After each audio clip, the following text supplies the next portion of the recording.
Now the next industry we have to discuss here is the sugar industry. Again, one of the most important agro-based industry in India. It is taking the second position in India in the agro-based industries. Number one is cotton textile industry, and the second largest agro-based industry in India is sugar industry. Now, the leading states which are producing maximum amount of sugar are Maharashtra, Uttar Pradesh, Tamil Nadu, Bihar, and Punjab. These are the most important states which are producing sugar. Now, if you see all these states, you'll find in two belts these states are present. Okay, one belt, that is Uttar Pradesh, Bihar, Punjab. These are the states which are lying in the northern belt of the entire northern plains of India. Okay, the alluvial plains. But when we talk about Maharashtra, Tamil Nadu, these are the areas which are lying in the southern region, peninsular region. Okay, so one thing you should know here, children, the northern belt is actually one of the sugar producing belt which has been there since long time. Okay, starting from Bihar, when we move towards the western side, Bihar, Uttar Pradesh, Punjab, Haryana, these are actually all the states. This is actually covering the entire belt which is producing a lot of sugar cane. And so because sugar cane is cultivated there, so naturally the sugar mills are based very close to these areas. This is called the northern belt, and the southern belt is Maharashtra, Tamil Nadu. These are the areas which are actually lying in the southern region, and these are called as the southern belt related to sugar industry. In the southern belt, recently in the last 2 decades, it has been seen that the sugar industry is growing very fast. Now, when we talk about the products and byproducts, what we are getting from this industry, main products we are getting is no doubt the sugar, and along with that gur, khansari. Okay, these are the main products we are getting, and the byproducts which we get are the molasses, bagasse, and press mud. Okay, now what are molasses? Molasses are basically the liquid waste which comes out when the sugar production, the processing is being done. Okay, the liquid waste which comes out, that is called molasses, and it is basically used to produce alcohol. Right, from the distillery, it is actually passed through a process. The processing is done, and after that production of alcohol is done from it. Right, along with that, it also supplies several chemicals for the various fertilizer industries. Next comes the bagasse, B-A-G-A-S-S-E, bagasse. Bagasse is the raw, you can say, when from sugar cane the juice is taken out. Okay, so the left out part is called bagasse. Now this bagasse is basically providing raw material for the industries which are related to the cardboard and all, cardboard, paper making. Right, paper of not so good quality, but a rough type of paper is actually formed by it. Then cardboard production is being done. It is also used for bagasse along with press mud.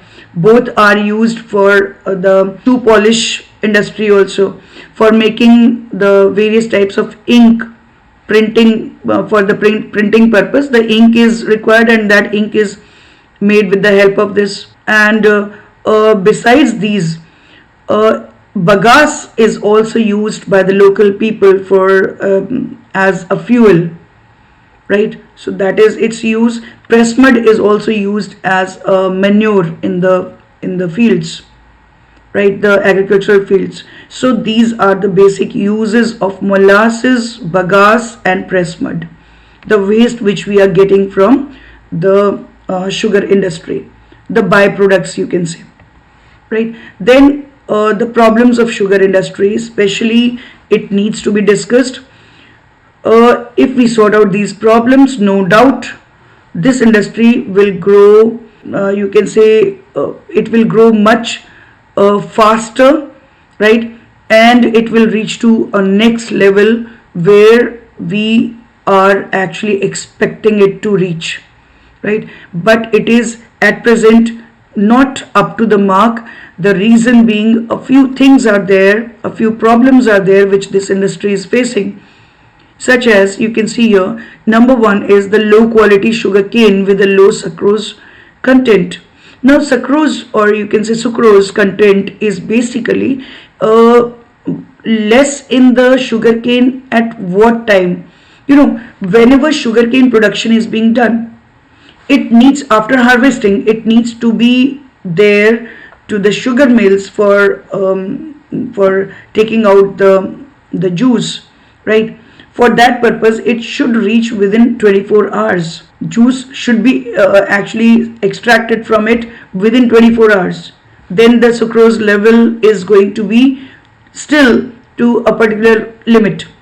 When it goes beyond 24 hours, the level of sucrose starts going down. Okay, and as the sucrose level goes down, naturally, because the sugar is produced by the sucrose only, if sucrose level is going down, naturally it is going to affect the total production also. And moreover, the total cultivation which is actually providing the sugar cane to these industries, the cultivation is also somewhere we need to focus on this also, right? Because the sugar cane which is actually growing there in the fields, these are not of very good quality, because the farmers who are working for it, these farmers are not very well off, so that they can apply, they can use several inputs to get a better production. And this is a big reason, which is causing the sugarcane to remain at a low quality. Naturally, low quality sugarcane will have low sucrose content also, right? So that is one point. Number two is that high cost of production. Yes, high cost of production, how it happens, when suppose from a land area, if the people are producing the sugarcane and the total production is not up to the mark, and moreover that means the raw material is not what actually it should be. That means the requirement is more, but the raw material is less in amount. So that is again going to affect the production. Moreover, the transportation to carry the sugarcane to the sugar mills, that is again a big problem the people are facing there, because all those areas are not very well developed. So if those areas which are facing this problem, transportation is a big you can say a problem for these people to carry the sugar cane immediately to the sugar mills. So they try to get some other options, and for that the high cost is being paid by these farmers. Again, somehow suppose the sugar cane has reached to the sugar mills, there the juice which is extracted from that is not sufficient. That means the sucrose level has gone down now. So what happens there? The total production gets affected. So naturally all these things, if we take together, total cost of production gets more higher and higher. So if the cost of production is going to be high, naturally the profit will be very less, and the return the farmers are getting is comparatively very less. And this is the reason, children, one more thing is there. The farmers are now shifting to the other cash crops. They are taking the other options to earn money, right? Because they need some return, and if they are not getting proper return out of it, why to continue with this? So because those farmers are not having any other means of livelihood, so for that purpose they have to think of it. And nowadays we have seen that many farmers are now shifting from the sugarcane cultivation to the other crops. That is again one big problem we are facing there. Next is excessive pressure on sugar mills during harvest time. Yes, the same time almost the sugarcane is ready for harvesting. So if the entire stretch of land which is covered with the sugarcane cultivation, okay, now the sugarcane is ready to harvest. If the entire harvesting is done at the same time, what will happen then? Because we know there is a time limit in the case of sugarcane. There is a time limit. Within 24 hours it should reach to the sugar mill to get the best production out of it. So what happens then? A few sugar mills we are having and a lot of sugarcane, all of a sudden suppose it reaches at once at the sugar mill, what will happen then? Excessive pressure is there. So that is actually again creating problem for the sugar mills, how to work so fast that all the sugarcane is being used within that limited time. So that again becomes a big problem for the sugar mills. Next is irregular supply of raw material. Yes, this is another one which I discussed just now in the earlier part, children. Irregular supply means the cultivation area is getting less now. The supply of sugarcane has become less because of certain problems which the farmers are facing, especially in the northern belt. The farmers are now shifting from the sugarcane cultivation to some other crops which gives some better return. So this actually is creating irregular supply of raw material. Then next is old and obsolete machinery. Old and obsolete machinery is again a big problem because many of the sugar mills in the northern belt especially, these are working till the time when the Britishers were there in India. Okay, before independence, just imagine. Since that time, these industries are working, these mills are working, and till now, the condition is that these are almost going to stop, or these are in a very bad condition. They are not at all efficient to do the production, okay, to produce sugar. So these mills need to be actually changed. The entire renovation is required, and especially the machines need to be changed immediately, right? Machines have to be replaced with a new, you can say the new and the latest machineries. When once we install there, that is 100% it's going to increase the production as compared to the present machineries which are old and obsolete. And you will find most of these machineries are either these have stopped working, right, in certain cases, or if they are working, they are not in a very good condition.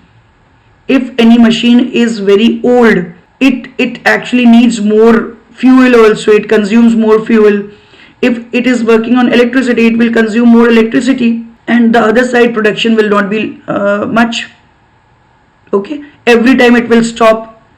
So these are the problems which are being faced by the people there, and the entire industry as well.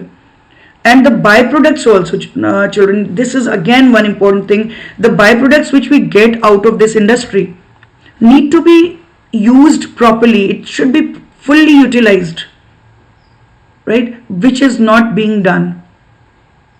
Okay, so if we utilize fully the byproducts which we are getting from this industry, then we can get a better return out of it. So all these things are actually all these problems are there with the sugar industry which we need to focus, right? And once all these are sorted out, definitely we are going to have a much better level of this industry. Again, we are talking about a new industry here, that is silk textile industry.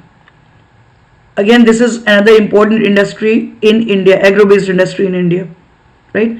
Basically, silk is produced in different ways. In India, four type of silk we are having. Okay, four type of silk is produced. The most important one is the mulberry silk, which is produced over the mulberry trees. right? With the help of the silkworms, we get the silk, and this silk is used in the textile industry, right? And it is, most of it is coming from the Andhra Pradesh, Karnataka, Telangana, and West Bengal. These are the states, leading states, which are producing the mulberry silk. And the process, right? The entire process of rearing the silkworms over the mulberry leaves, and the production of the silk out of these silkworms. This entire process of production is termed as, one particular term has been given to this, that is called sericulture.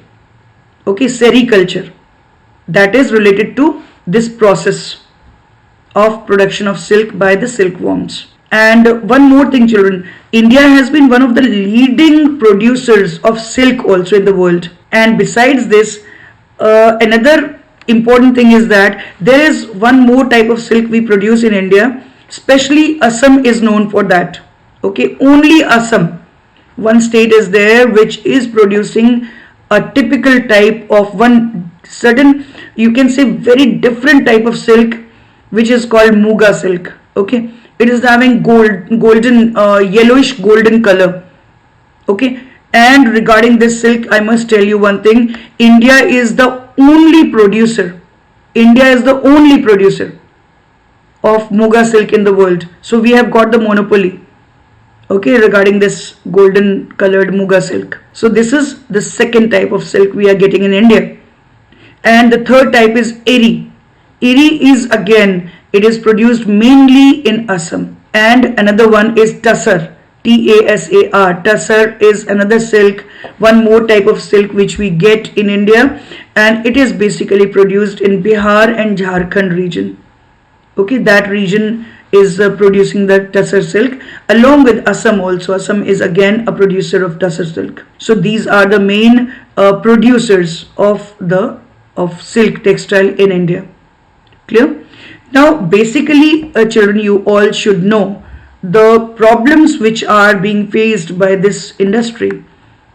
Why this industry is not developing much in India, if we talk of, because in India we are facing a lot of competition from the artificial silk. Especially if we see on one side, see the silk industry is there, silk, very fine quality silk. On the other side, artificial silk. Artificial silk needs very less maintenance, and that silk is long lasting also, right? It in this busy world, the people can easily handle with that. But as compared to that, if we see the actual silk, original silk, right, it needs proper maintenance also. That means it has to be kept properly every time when we wear the silk clothes. After that, we need to get it properly ironed, and it should be, suppose, dry cleaned. But in the case of artificial silk, nothing like that is there. So no such problem the people face in that. So it's easy to use, right? So, and it is moreover, one thing more is there, that this artificial silk is much cheaper also in front of the actual original silk textile. So the people always opt for the cheaper one, which is easy to handle, easy to use, and it is long lasting also. So the competition which is actually the original silk industry is facing is from the artificial silk. Second, another important thing you should know, that the important the raw silk which is imported from China especially, it is much cheaper also, and quality wise it is much better. So instead of using the silk which we are getting from our own country as a raw material in this industry, many producers are using the silk which they are getting from other countries like China and a few countries. So this is again something not good for our own domestic industries. Okay. Moreover, one more thing we have found, that no systematic testing and grading of silk is there. No such system has been established. to develop the silk, the quality of silk, always a proper testing is required, so that we can grade the silk, that it is less, it is low grade and it is better than the this one. So for that purpose we need to grade the silk, na? Right? We need to have a proper testing of it, so that we can assign certain, suppose we can put the cost of the silk accordingly. But here nothing has been actually started in the case of silk industry.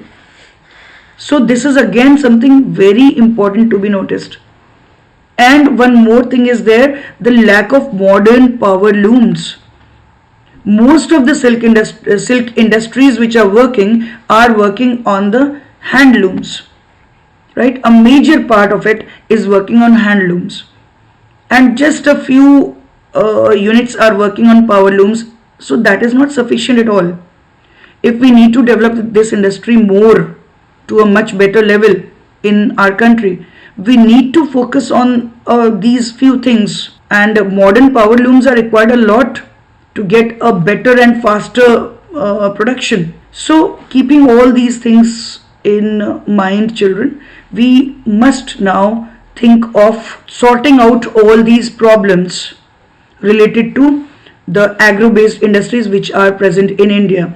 First one we have discussed is the cotton textile industry, second one was the sugar industry, and the third one is silk industry. All these somewhere we are in a position to improve a lot, but only the condition is we need to focus on those problems and we need to sort out the problems, so that we can develop a lot these industries. And definitely if once these industries are developed a lot, it is going to affect the economy of our country also, right? Which is one part of the total industrial economic system in India, right? So basically agro-based industries, these industries if we develop, it is going to have a big support for our economy. Clear, children? So that's all with this video. And as I wind up again with this video, I am going to remind you once again that don't forget to subscribe the channel and also share the link of this video with your friends. So we are going to meet again in the next video, in which I will talk about the mineral based industries. So till then, bye.